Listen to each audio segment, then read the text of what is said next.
Hey everybody, welcome to Mrs. Kimball's Read Aloud. Today I'll be reading a story written and illustrated by Beatrix Potter called The Tale of Jeremy Fisher.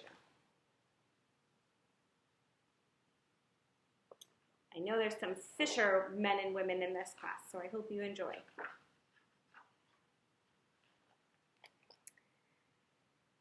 Once upon a time there was a frog called Mr. Jeremy Fisher. He lived in a little damp house amongst the buttercups at the edge of a pond. The water was all slippy-sloppy in the larder and the back passage. But Mr. Jeremy liked getting his feet wet. Nobody ever scolded him, and he never caught a cold. He was quite pleased when he looked out and saw large drops of rain splashing in the pond.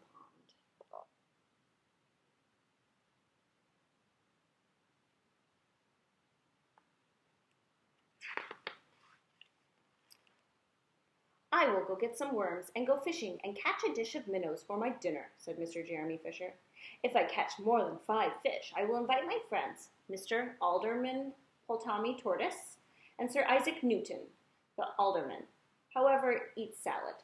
Mr. Jeremy put on a mackintosh and a pair of shiny galoshes.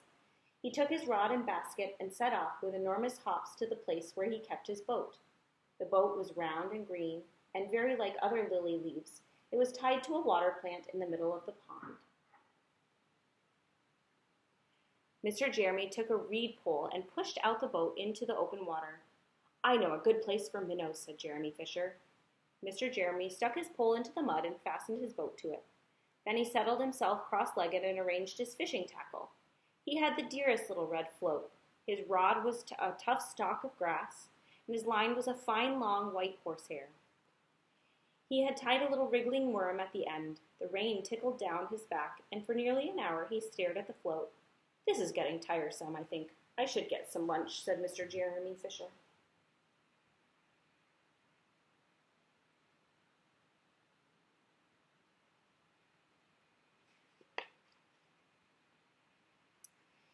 He putted back again amongst the water plants and took some lunch out of his basket.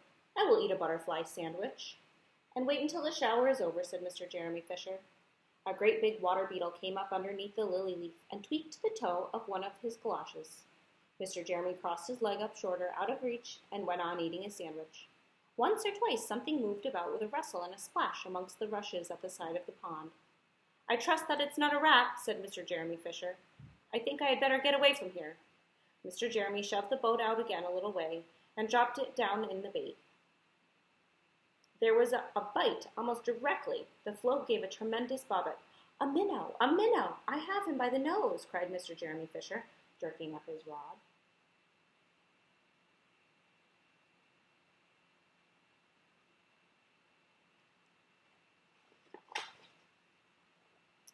But what a horrible surprise! Instead of a smooth, fat minnow, Mr. Jeremy landed a Jack Sharp the stickleback, covered with spines. The stickleback floundered about upon the boat, pricking and snapping until he was quite out of breath. Then he jumped back into the water, and a shoal of other little fishes put their heads out and laughed at Mr. Jeremy Fisher. And while Mr. Jeremy sat discontentedly on the large edge of his boat, sucking his sore fingers and peering down into the water, a much worse thing happened. A really frightful thing would it have not been if Mr. Jeremy had not been wearing his mackintosh. A great enormous trout came up, kerflop, with a splash, and it seized Mr. Jeremy with a snap. "Ow, ow, ow!" And then it turned and dived down to the bottom of the pond. But the trout was so displeased with the taste of the mackintosh that in less than half a minute it spat him out again, and the only thing it swallowed was Mr. Jeremy's galoshes.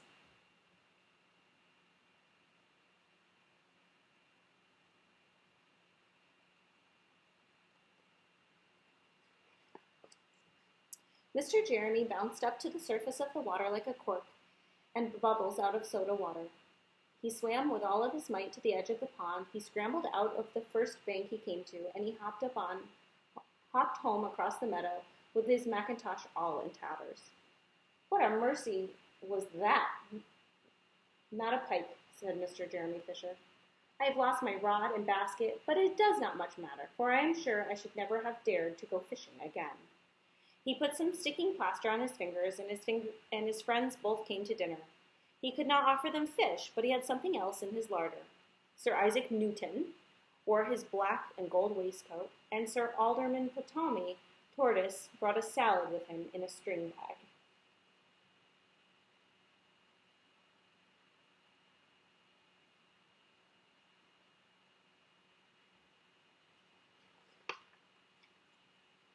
And instead of a nice dish of minnows, they had a roasted grasshopper with ladybird sauce and frogs considered a beautiful treat. But I think it must have been nasty.